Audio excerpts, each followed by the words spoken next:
This is the Freeheel Life Podcast, episode number 88. I'm your host, Josh Madsen, coming at you from the Freeheel Life Shop in Salt Lake City, Utah. And happy Monday, everybody. I always love being back. I know it's a new week, and it's a 1 week closer to ski season, like I say, and I'm going to say it until we count it down when we start seeing those first places open for resort skiing in the fall, or maybe those early snow dumps that allow you to get out and ski over some rocks and grass, because I know some of you out there are doing that as well. So today, I don't really have any newsroom or notes to cover. It's always pretty thin in the summer, but I'm sure I'll have some next week. But today, I'm super excited and stoked to have one of my good friends on. My guest today, he learned how to telemark ski in high school after seeing his uncle doing it and knew that that was the path for him. After building bike rims as a job for a short time, he found a gig at DPS Skis, cutting out the skis and doing the finished tunes on them. And in 2015, he became the original Freeheel Life Ski Tech, mounting hundreds of Telemark bindings for customers over 3 years, as well as being an integral part of building the business into what it is today. He currently lives in Angel Fire, New Mexico, where he is a ski patroller and bike patroller for the resort. He's also a current M equipment athlete. He helps with feedback on their products while serving the public on the slope and in between his backcountry adventures in the Sangre de Cristo Mountains of New Mexico. So please welcome my good friend and Freeheel Life brother, Alex LeBlanc. All right, brother. Welcome to the Freeheel Life Podcast. How you doing, man? Good, man. How are you doing? Good. Good to catch up with you. It's been a while. Yeah, it's been a while for sure. I know. You're living in the what is it? The enchanted land or something?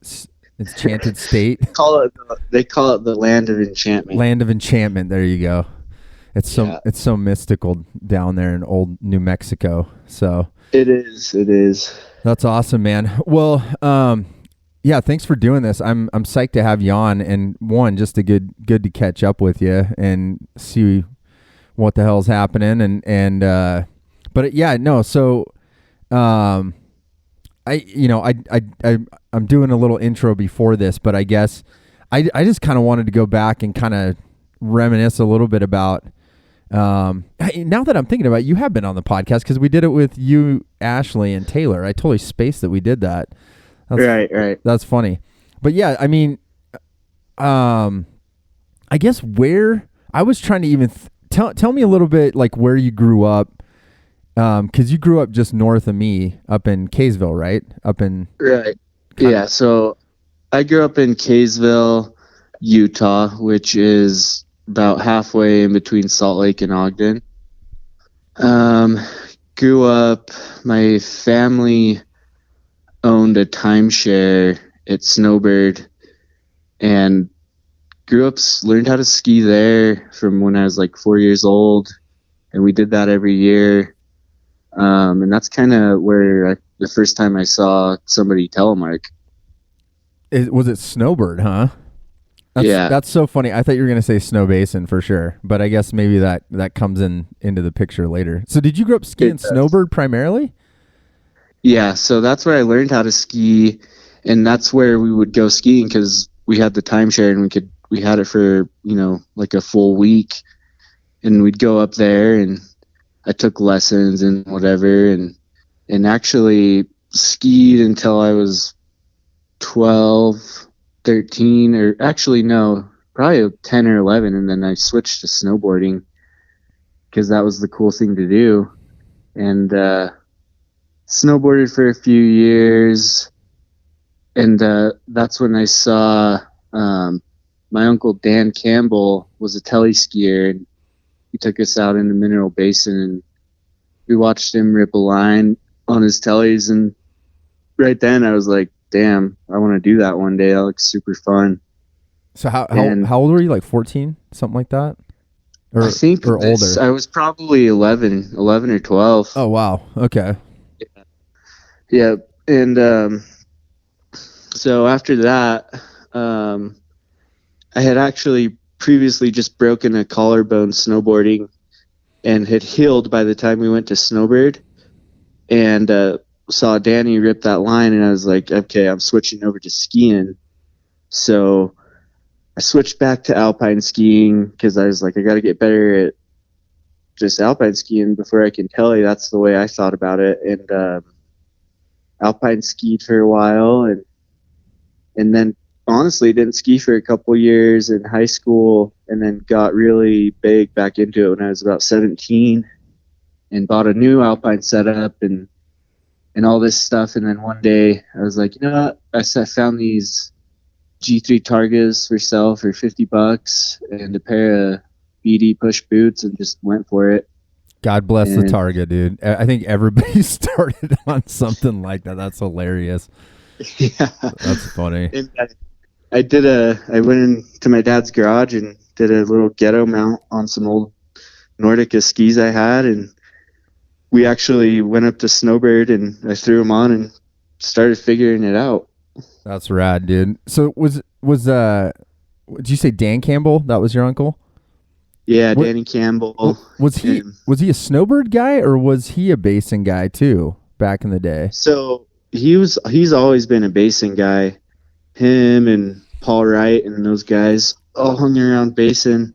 And yeah, that's kind of how I met Paul and Ben Geiger, and then eventually met JT and those guys after I met you.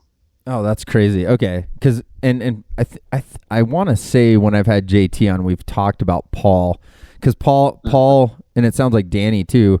I mean, those guys were like the OG snow basing guys, you know, like. Yeah. And is Paul your uncle? Is that right?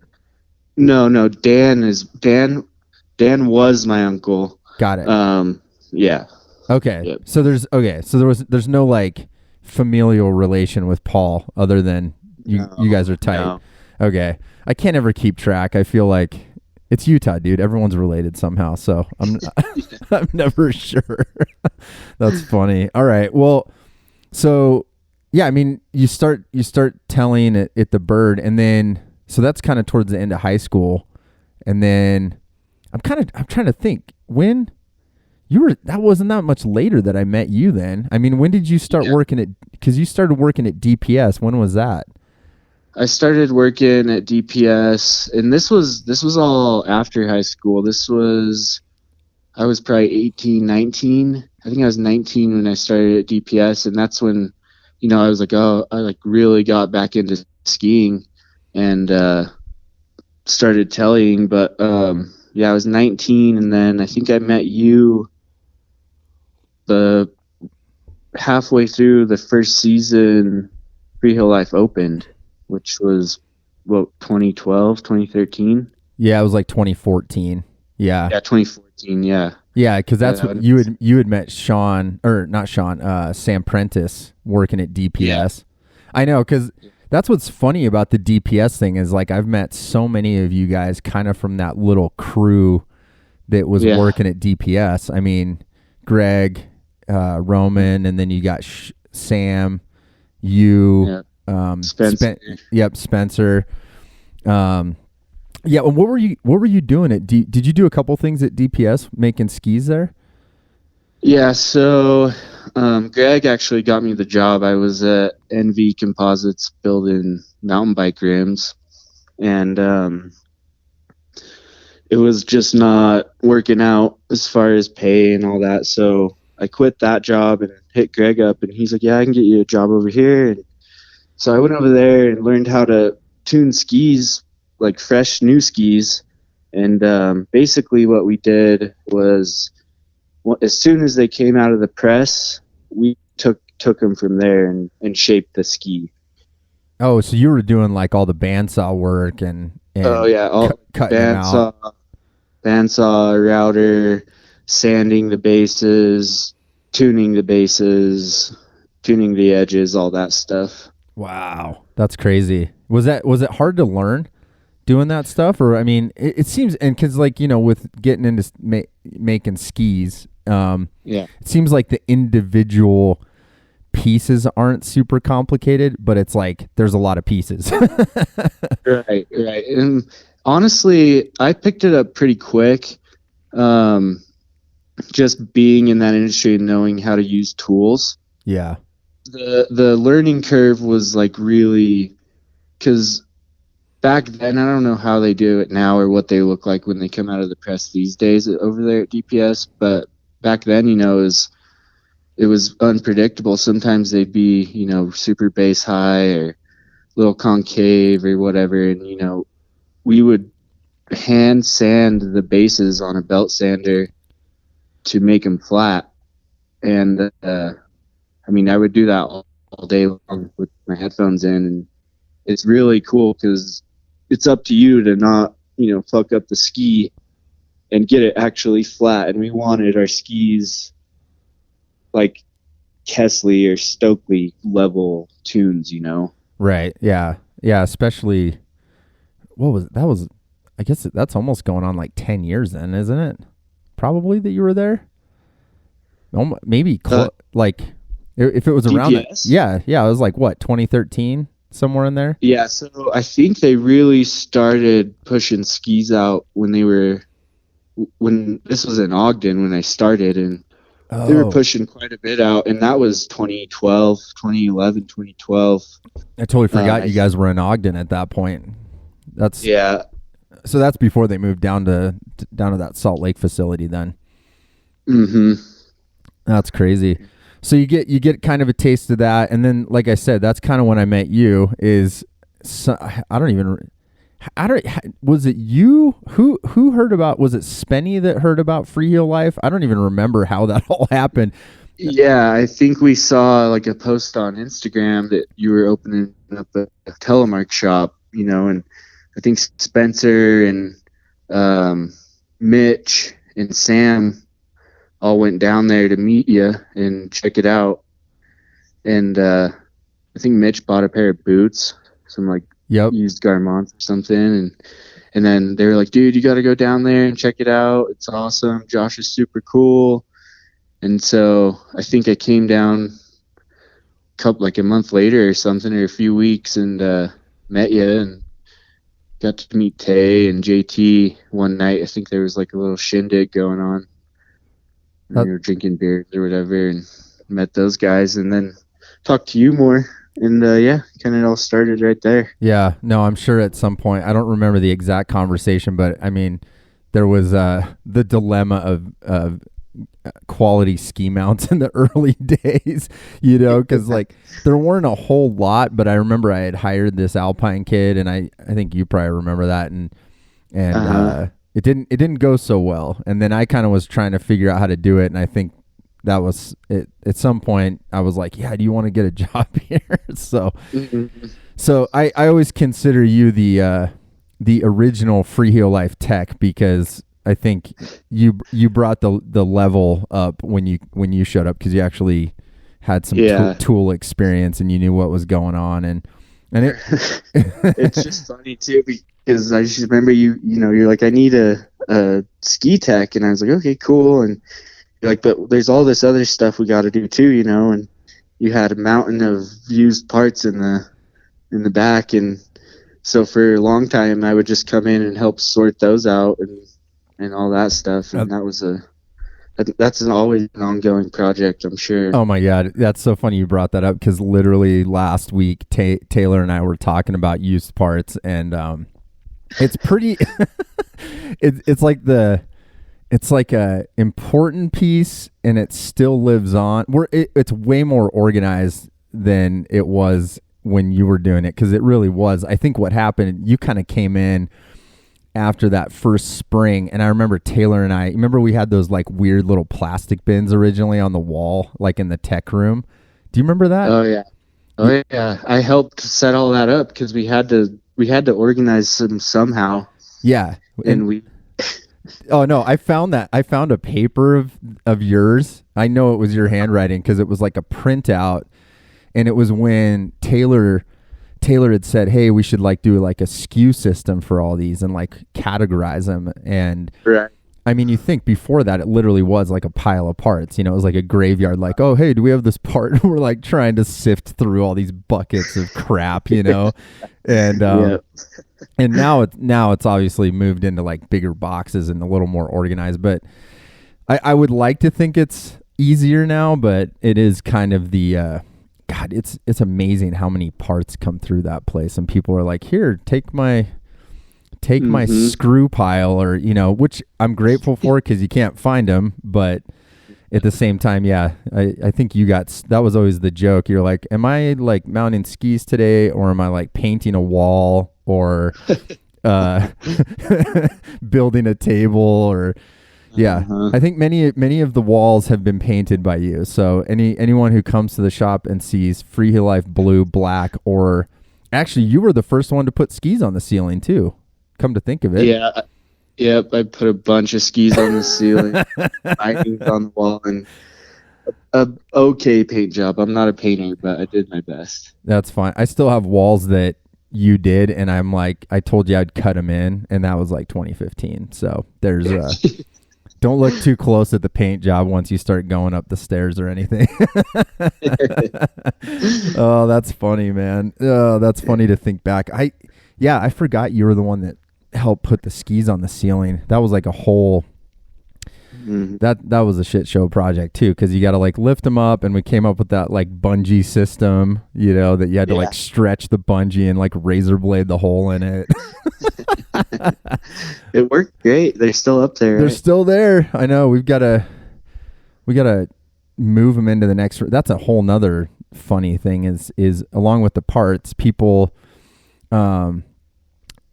just donate massive amounts of cool old stuff. I mean, we got a whole room full of stuff that needs a home somewhere in the building. I'm not sure where, but yeah, it's to the point now, dude. You get a kick out of this. Like, I think in the last month, I've showed up twice to the shop, and there's just a box sitting in front of the door, and it's like, please give this a good home. And there's like no information who dropped it off.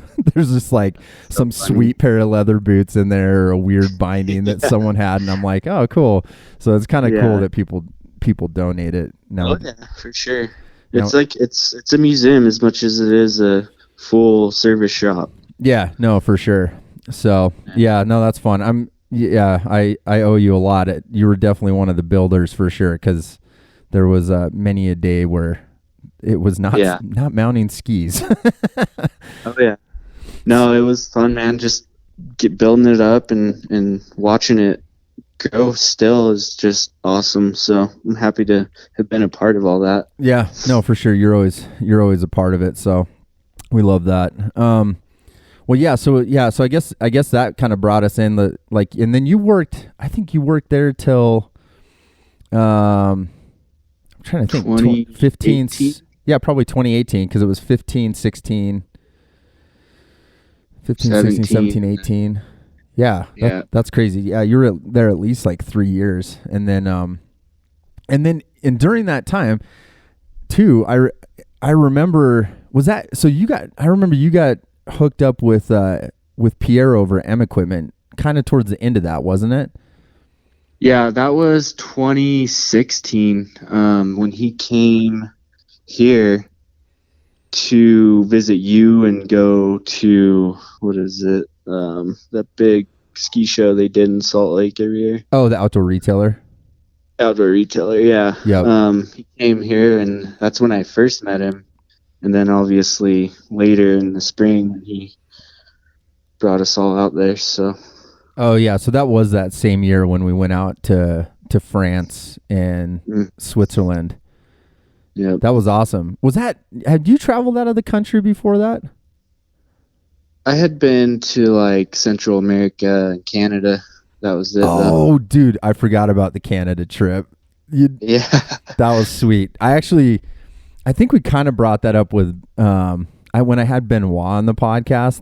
That seriously, that goes down as one of the funniest stories of, I think, like, I couldn't go to that Cold Smoke Festival, and so I was like, hey, do you want to go up with Benoit? And he was like, yeah, I'll rent a car. And I think he drive that entire trip, though? Like, you didn't have to drive at all? Yeah, he drove the whole time. He wanted to drive, so it worked out. That's rad. No, I know. That's so funny, because it just, and I know we all love Benoit, but it was like, you guys are like polar opposites. He's like super clean cut. You've got like this long hair, just totally, totally different styles, man. How was that trip going to Cold Smoke? I mean, did you guys meet?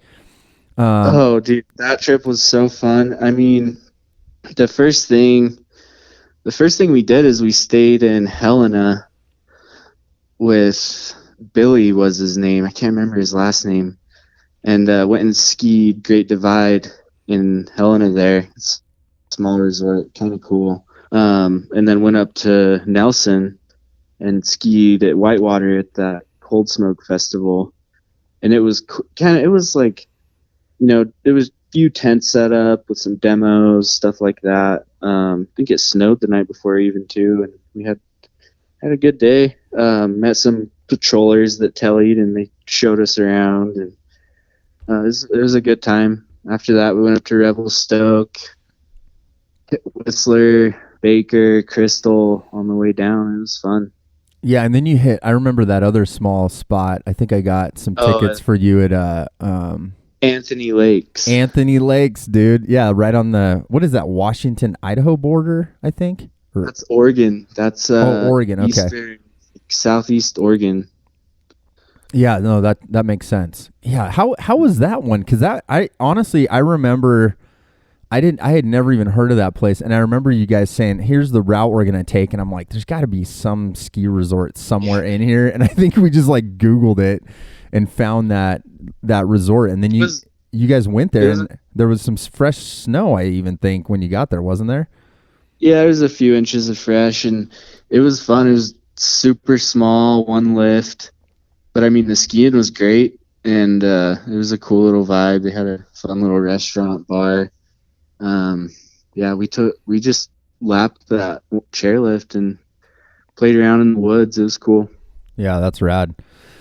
Yeah, those are always the fun ones, and yeah, that I like that you guys got to hit some of the smaller resorts, kind of amidst the bigger ones like Great Divide and Anthony Lakes, and those are always the fun, interesting ones. I think that I do too. Yeah. Those mountains. That's kind of like how Angel Fire is too, in a way. It's not very big, fun skiing, nothing gnarly, but the big mountains aren't too far from me, so it's all good. Yeah, for sure. I mean, do you tend to so like growing up, you pretty much grew up skiing basin a lot, at least when I guess that's kind of what I associated you with by the time I met you, is you're skiing basin, and it wasn't really that, basin wasn't really that busy yet, like in 2012, 2013, from what I remember. No, it was so fun, man, because there wasn't the crowds you see these days, and hanging out with JT and those guys, they really showed us around.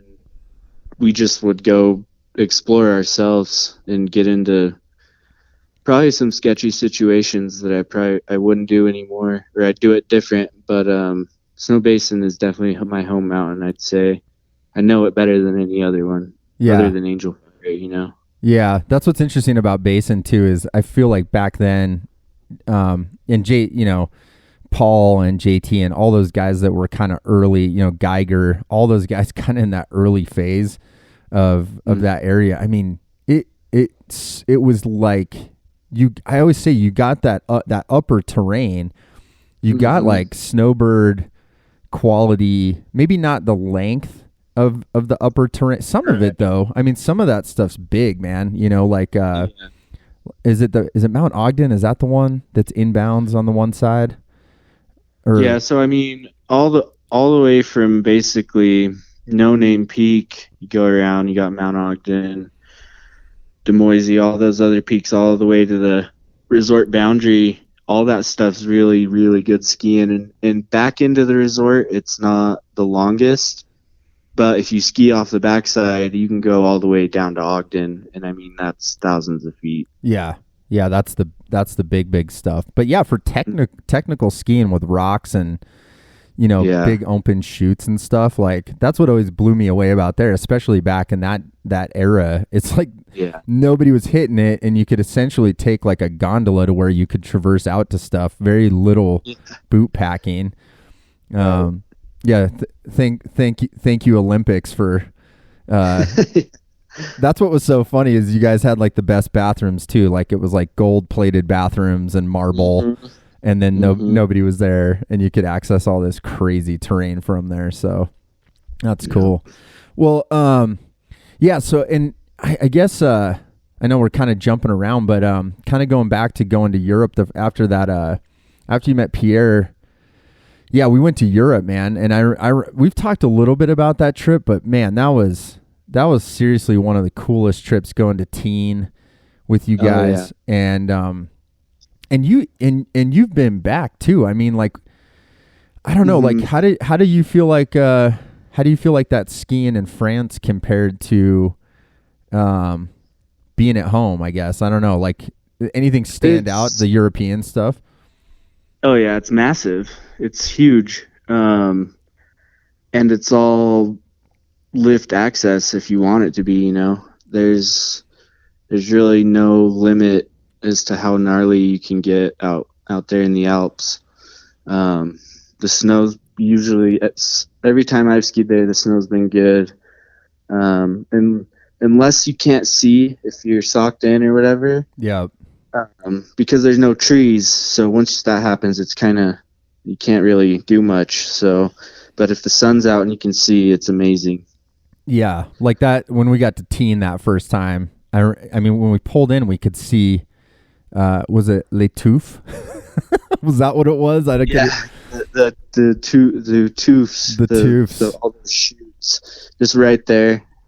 Sorry, awesome. French folks that are like, what are you guys talking about? No, but that was rad. And yeah, I guess we did have, especially that last day, I remember the visibility was pretty brutal, just seeing around. But there was a couple days where, I guess, yeah, that first day we went on that hike, and we got some killer snow that first day. That's what's so, we really lucked out, because that trip, it was like show up, not really a lot, like spring snow, and then we'd get up the next day and there's like a foot of fresh.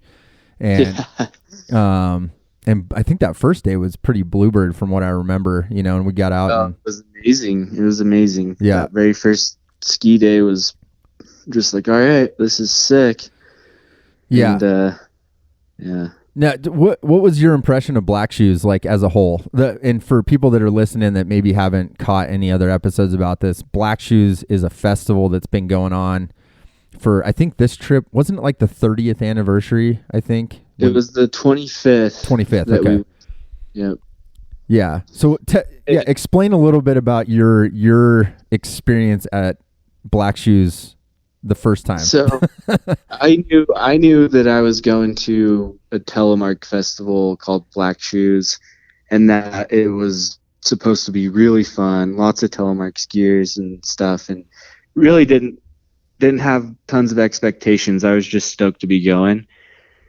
But it's probably one of the funnest experiences I've ever had in my life, honestly. I mean, it's a huge party, everyone's stoked. Everyone tellies, everyone is drinking wine. I mean, right off the bat, as soon as we get there, it's like, here's a glass of wine, here's some really good food, talk about skiing, and everyone was stoked we were there, because I think we were like some of the only Americans that had been to it, if not the first, Yeah, I think you're right, because I remember when we talked to when we talked to them when we got there, they were kind of like, yeah, you guys are I think you're right. I think we were the first, if not some of the first in the 25 years. So, yeah, I mean, I would recommend going to France and hitting all the festivals, or any sort of ski festival thing there is. But Black Shoes is special, and I hope it never ends. I hope they do it every year. So. Yeah, I do too. I would love to go back there and go with you guys, because it'd be good. It was without going too deep into some of the wild the wild stories. It's I mean, we could get into that and talk for hours and hours of all the craziness and funness that happened. So yeah, no, for sure. But some of the skiers we met there, that was the other thing too. Is just like the level of Telemark, there was some incredible Telemark skiers there, and kind of even. I still think going to the Tooth one of those last days, that was like one of the funnest to me because everyone's dressed up like superheroes that year, and we're skiing. And we were in a steep, gnarly chute, and these guys are skiing down it with rugby balls, just like no poles, whatever. Yeah, race skis. I think some of them even had on like that. Yeah, that was wild. And then from there we went to. And part of what made that trip great, man, is then we hop in the car. I mean, I've got pictures of us like all like passed out in the back. Pierre's driving us around Europe, and then we go to Switzerland, and go to Telemark only. And I think that was the second year of that festival. I can't remember. My memories. I thought it was the first one. Was it? That's what I thought so, but I could be wrong. Yeah, that one ended up being pretty wild too, though. And I mean, dude, the footage.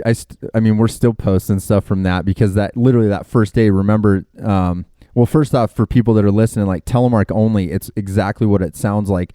They close this resort in Shiltorn, and then open it back up for this festival only for Telemark skiers. So you got to be a Tellier to buy the ticket, and then it's kind of on the upper level of the mountain. So a lot of the lower valleys are green already, and then you get to this upper section, and I mean there was a lot of fresh snow. I mean it had been shut down for a week, and then we show up, and honestly that is the most memorable day, man, because me and Tate are just shredding lines between the groomed piste, and everyone's just skiing on the groomers, and we're like hammering line after line after line, And the terrain wasn't like crazy steep avalanche terrain.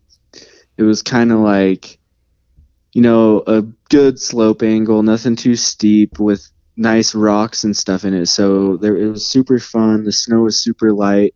You could keep your speed, send a cliff if you wanted, and then end up back down on the groomer. And yeah, like you were saying, everyone's just staying on the groomers because that's just how the culture is there a lot. Yeah. For basic skiers, and they see us just center punching this fresh pow, and then they started figuring it out too. But that was an awesome day. Yeah, and we know all the Euros don't carve. Like there's definitely powder hounds out there too, but it did. But it took a minute, and I mean it gave us. I mean, basically what it was is if we were in this, like if you're at Alta or Snowbird or Basin or any, Jackson Hole, somewhere like that, I mean, what we were skiing would have been hammered in like 15 minutes, on a normal winter day. And we skied it for like hours and hours, Right. Oh, that was funny. Yeah, no, that was great. That was an awesome section too. And it was cool to see you guys meet. You met Bob Mazare and John. Yeah, John Faulkner was there. Those guys were playing in their band. What was the name of the band? I always laugh when I remember. Oh, isn't it the Lost Guides or something like that? Was it the Lost Guides? I think it's the Lost Guides. Yeah, that was sweet too. And there was a lot of beverages consumed. We had a good time. Yeah. So. And just seeing, being able to go to Chamonix and ski there really opened my eyes. I'd love to go spend a month or two there one year and see what I can touch. God, I almost forgot about that. That trip was crazy. We did a lot of stuff there, man. Yeah, and the Vallée Blanche, same thing. We got there, and there was like, I don't know, what, half a foot of snow? No.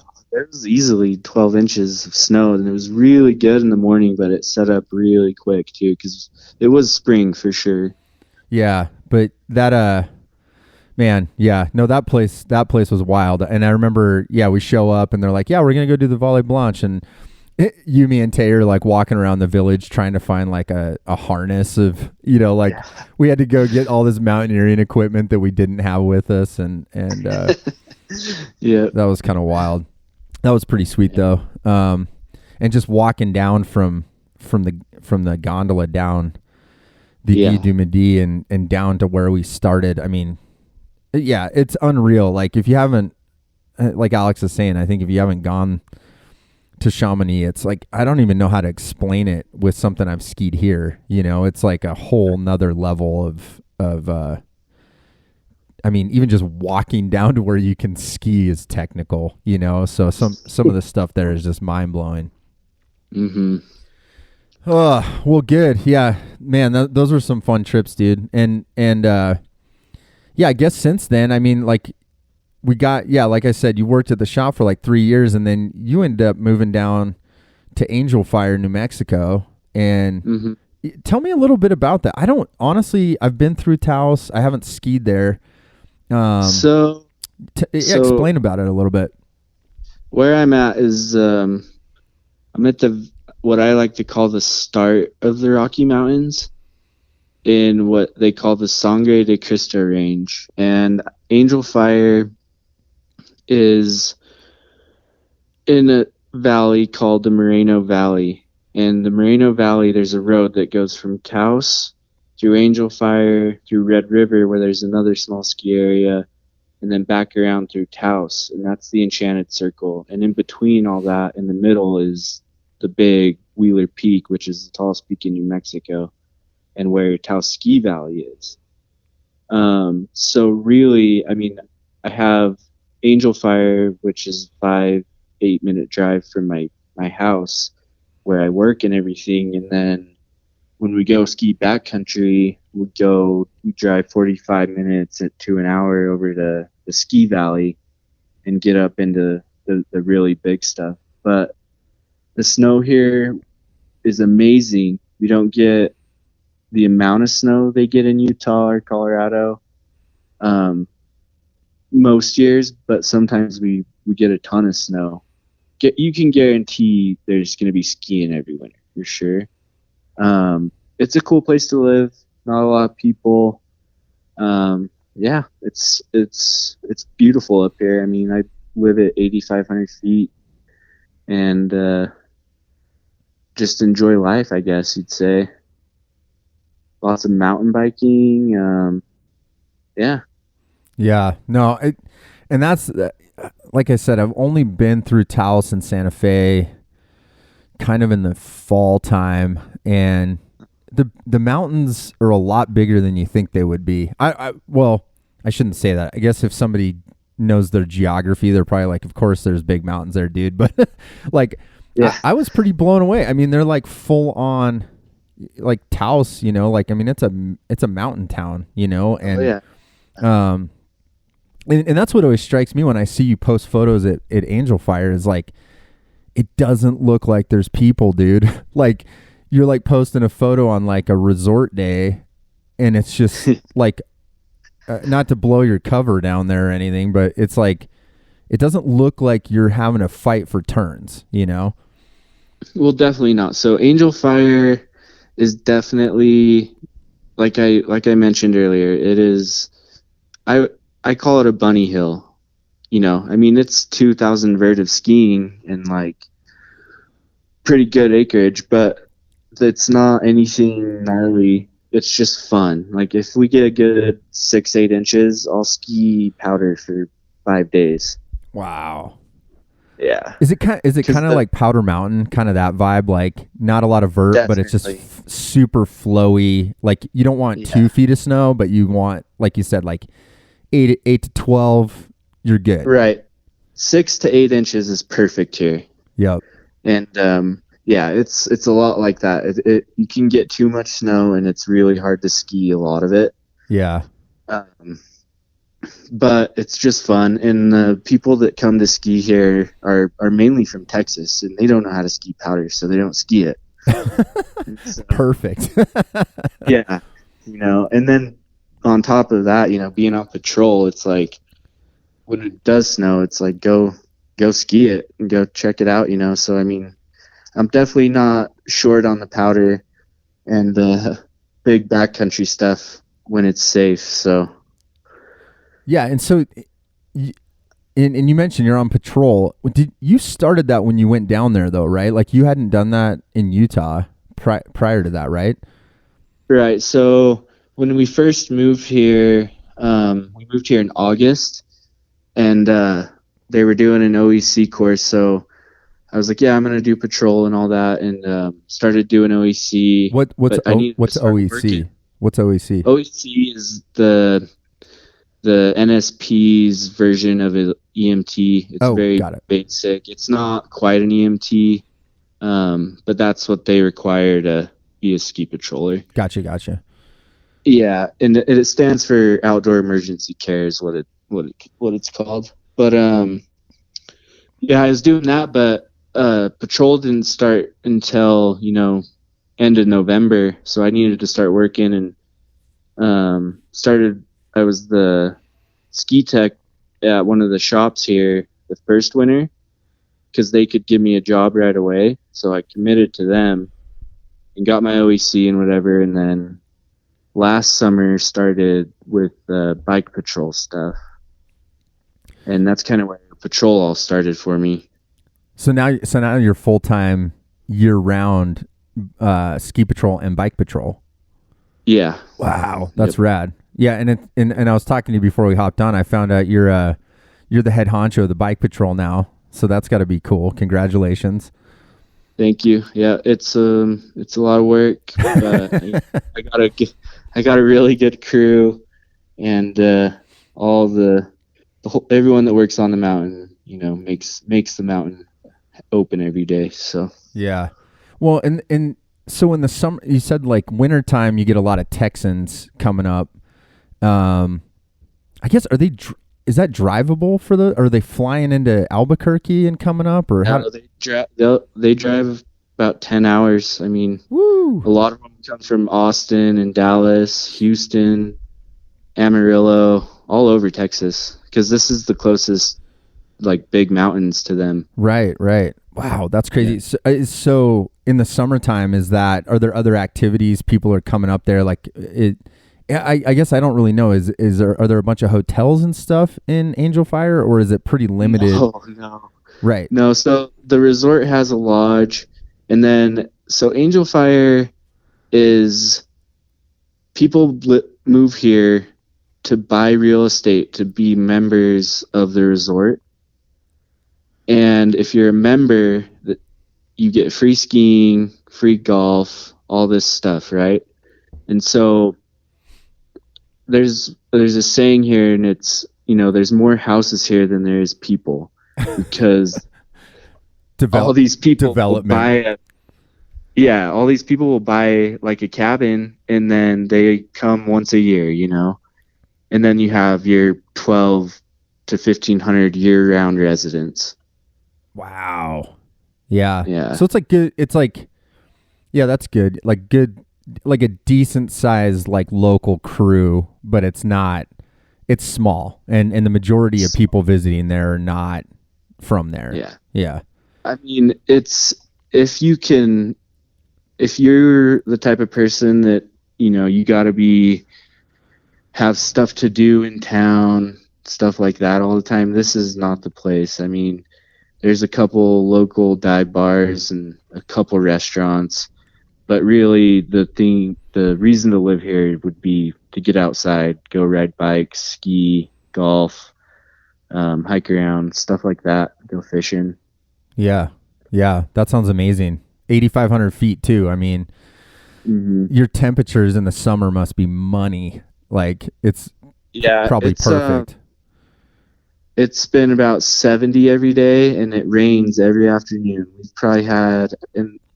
We've had a lot of moisture this year, more than usual, and this summer, probably 5 inches in the past month of rain. Yeah, it's nuts. That sounds killer, man. Yeah, wow, what a cool spot. But I mean, you're self-sufficient. I mean, little grocery store, market. I mean, you're not having to like go to a big city necessarily to like survive type of deal. I mean, it's not No, so I mean, remote. like there's a good grocery store, obviously gas, there's a little auto store, it's really, if you need like Santa Fe's 2 hours away, right? So if you're going to go to Santa Fe, you just get as much done as you can, or Yep. get whatever you need while you're there. And yeah, I mean, it's pretty easy to live here. The winters are long and cold, but it's worth it. Yeah, for sure. Well, and with the backcountry skiing there, I mean, were you guys able to kind of get into some? I mean, if you're at 8,500 feet going, and you're going, when you say you're going up the ski valley, it's like that road that cuts over to Taos, right? Yeah, so when you're in Taos, you go up the canyon to the ski valley there, and we drive up to basically the back basin of the ski valley, which is at 10,000 feet. And then we're hiking up to 12, 13 to ski. Wow. So you got snow late, probably when, especially if Yeah. that's your market, if you're dealing with like a very small local backcountry population, hmm and it's mostly out of staters that are coming to ski. I mean, you must have that whole thing to yourself, you know? Oh yeah. Oh yeah. If we start, 7 o'clock, we don't see a single soul until we get to the parking lot. Wow. I love that, man. Yeah. That Yeah. seems like the future, like, I mean, I hate, yeah, like I said, I don't want to blow your cover. It's okay because it's already blown, and I don't think there's anywhere left that isn't gonna get crazy. Yeah, I know. Trust me, you're not missing anything in Utah. It's bananas here. So it's no, it's good to hear that you're getting that experience down there. It's kind of like when we were talking about Anthony Lakes or Great Divide, it's hmm like, you said it, there's so few places left that you can go to that kind of have that old school ski town feel, or outdoor town feel. I hmm just hope they survive for a little bit, before Yeah. they get Well, overdeveloped. yeah, it's I think it's stayed the way it is here in Angel Fire just because the people who run the village and all that, they don't want it to blow up. That's why there's not a lot to do here after you ski, Yeah. and honestly, that's the kind of stuff that kills ski resorts. But somehow this one has stayed going. So Yep. Yeah, people have to actually. It reminds me like when I lived down in Bryan Head before I met you. It's like yeah, we always used to joke there was like 2,000 or 2,500 beds in town. Between condos and timeshares and yeah, all that. But the population of the town was 50, and that was always the biggest gripe. Because if you want to be like a quote unquote resort, people get mm, done skiing, and then they're like, well, where's the bar, the coffee shop, the 10 restaurants yeah, to choose from, and you're like, this is it, like you got to drive out of here to get anything. right. And we were at 10,000 feet there. So, hmm but hmm yeah, I keep thinking that's for those ski bums that want to get out and experience kind of that old vibe like you're talking about. It's like you almost have to go to those towns that are a little bit, like you said, long, cold winters, like, Yeah, you're separating yourself from the masses by right. not having all that stuff, and you're there to enjoy the peace and quiet and Yep. enjoy the skiing, and you're not so caught up in, like you said, it's not you don't go there to shred the gnar. You go there to have great skiing and Yeah. have a great day, For sure, man. Yeah, and as far as backcountry and everywhere now, it's like a snowmobile is gonna be the future to get into places where there aren't a lot of people. Yeah. Are you guys motorized around there? Like you can use snowmobiles to access stuff, or is there a lot of wilderness stuff? There's a ton of stuff to access with snowmobiles. Like up where I'm talking by the ski valley, no, that's wilderness. You can't do that up there. But there's so many peaks and stuff just south of me that nobody's ever skied, and they're huge. But you got to have a snowmobile to get in there. Yeah. Yeah. You got a snowmobile yet? I'm working on it. Nice. I've been looking for one. Yeah. No, that's a whole nother thing in its own you got to learn how to do once you get one. Yeah, I was just talking to Dayberry on the podcast a couple weeks ago, and we were talking about that same thing, and we were saying how important it is to put money into that tool, because it's like, the first one he bought, he blew up, and then he's like, okay, I got to spend some money on this to actually get it. Right. I mean, you get out deeper on those things, and you don't want it breaking down on you, No. Yeah, it's it's crazy how much ground you can cover on one too. I mean, it's definitely something I'm trying to get into, just to explore more and ski stuff that nobody's skied really. Yeah, no, I love that. Well, I need to come down and visit, because that sounds like a rad place between fishing, hiking. I'm not a biker, but I'll venture out on a bike at some point with you. You guys are all too good. That's the problem. I watch your videos and I'm like, dude, you would have so much fun. The bike park here is amazing. But I mean, even last winter, my buddy Eddie, who runs the ski shop I worked at, he said there was quite a few people coming in asking about, can you guys mount these tele bindings, or do you have Telemark gear? And he's like, no, I'm not there anymore. So he can't mount the bindings. Yeah. And they don't sell any of that stuff. And I don't know. We need to get it down here though. Yeah, I know. And I think I've kind of put it out there a little bit here and there. And I think, if nothing else, if you're listening to the podcast and you're going to that zone, hit us up and we'll give you the underground beta on getting a hold of Alex for a mount. So that's cool to hear that there's interest there. And I know you guys do have a little tele crew down there, right? Like, oh yeah, there's about 5 of us just on patrol at tele, and then a bunch of people over at the ski valley, and then you got Red River too. There's a cool little scene down here. It's fun. That's rad. What's the equipment like that are most people on NTN stuff? Like, what do you seeing? Last week I was talking about trends, and I was kind of saying, hey, here's what I'm seeing out there, but I kind of mentioned that every zone's different. I'm curious what you guys are seeing down there. So obviously myself, and then 5 other guys that are big telliers, they're all on NTN. Yeah, they're all on NTN, and everyone that's not wants to switch over. Yeah, so you're kind of seeing the transition mentally is there, whether or not they're on it now. They're like ready to do it, but they probably just can't access it, like you're saying. They go into a shop and it's like, yeah, that'd be cool, but I don't have it. Right. And it's I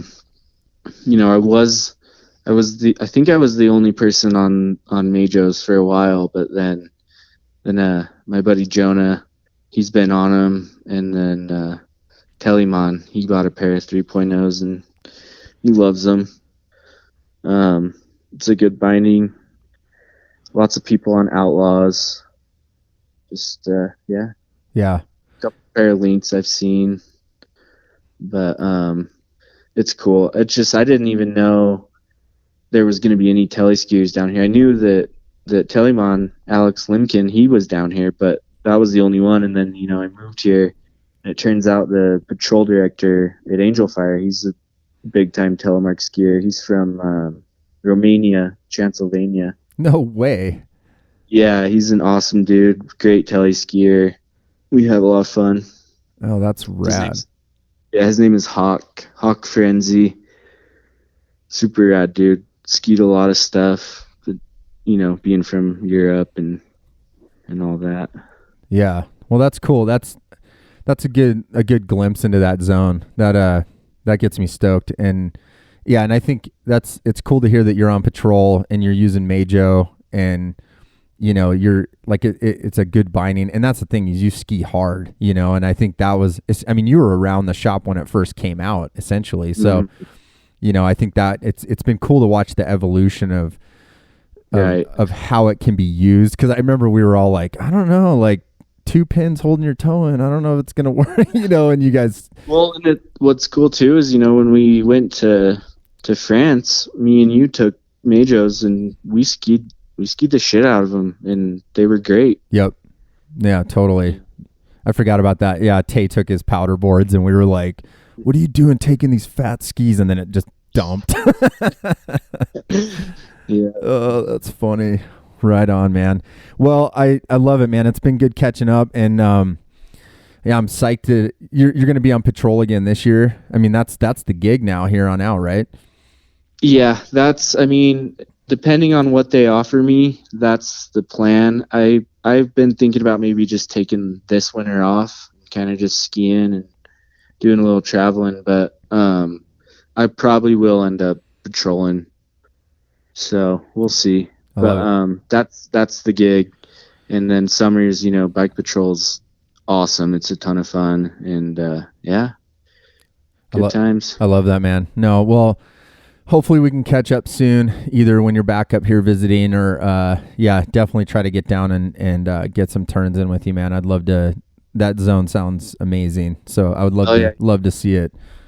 You're welcome anytime, and anyone listening that wants to come down here and check it out, just hit me up, and we'll get you taken care of. So perfect. I'll put the old Telly Roots handle in there, so if they're Instagram folks, they can shoot a little DM over your way. Sounds good. All right, man. Much love. Thanks for hopping on the podcast, man. It's awesome catching up. Awesome, dude. Thank you so much. I love you guys, and I'll talk to you later. All right. Love you too, man. See ya. Later. Peace. Bye. Oh, I always love catching up with LeBlanc. Such a good dude. Amazing skier. I love Telemark skiing with him. He's a true soul slider, and it's always about the style with him. And I love getting out in the mountains with him. And we've had some amazing trips together. And like I said in the introduction, I couldn't have built this business without him and all the amazing stuff that he provided. Not only the amazing ski mounts and really setting the bar for our service side of the business, but he's done everything from, like I said, painting walls, putting the museum pieces together, you name it. That kid's done everything. So I always appreciate talking to him, and it's always great to kind of reminisce and talk about those early days of building Freeheel Life. And I'm super psyched that he's living in New Mexico. Man, I always say those small resorts, it's so good, being in those small mountain towns. And I think you get a flavor that you just don't get from going to a big resort. You get local culture. I think it's look, you can ski bum anywhere or, work at a ski resort anywhere. But I think that those special, smaller resorts really hold something dear to those people. And I know when you visit them, it's like I kept saying, I don't want to blow your cover, but it's one of those things where there's fewer and fewer of those little gems left. And I hope that those that are listening out there, you might be able to go get a little slice of heaven and get some good powder skiing in. And definitely message Alex if you're heading down that way. I'm sure he'd love to make some turns with you. And like I said, he's a great dude. I'm sure he'll be a great resource if you're in that New Mexico zone. So it's cool to have, Freeheel Life been around long enough that now we've got people that have worked at the business or in a lot of cool other places. And I absolutely love that. So good to know we got some Freeheel Life family down in the land of enchantment. So before I go, make sure to sign up for the mailing list. That's a great way to stay in contact with us, especially as we're heading into next season here in the Northern Hemisphere. As gear arrives, what's going on. Obviously, if you follow our social media, we're going to be posting it there too. But a lot of people are not on those platforms. And if you are a podcast listener and you're not, be sure to sign up for the mailing list so you're getting that weekly email that's got all the stoke you need. It's got links to new products that we're dropping, and especially it's got news about what's going on at the shop, as well as what's on both Freeheel Life and telemarkskier.com. And with that said, of course, we want to be your preferred Telemark shop, especially as you get into next season, whether you're looking for new or used gear, you're looking for a new pair of skis and you want to get on the list for the Protector 95 or Protector 105. We love supporting you guys out there, and we hope you'll support us at freeheellife.com. And we know that it's important to serve our Freeheel Lifers to the best of our ability and make sure that we've got that expertise that you're looking for. So check it out, freeheellife.com, telemarkskier.com. It's got all the latest news from the snow world and Telemark world, in-depth gear reviews, culture pieces, and everything else that we can dig up that's going on with Telemark skiing around the world. And we would love to have you be a part of that as well and become a premium subscriber. If you want to get in touch with me direct, podcast at freeheellife.com. If you want to get in touch with the shop, customer service at freeheellife.com. And that's how we keep it all going, my people. Appreciate everything that you've done for us and all that you're doing. And we hope that we'll be able to keep serving you this winter. And until next week, when we have another Telemark World podcast on Monday, spread Telemark always, my friends, and have a great week.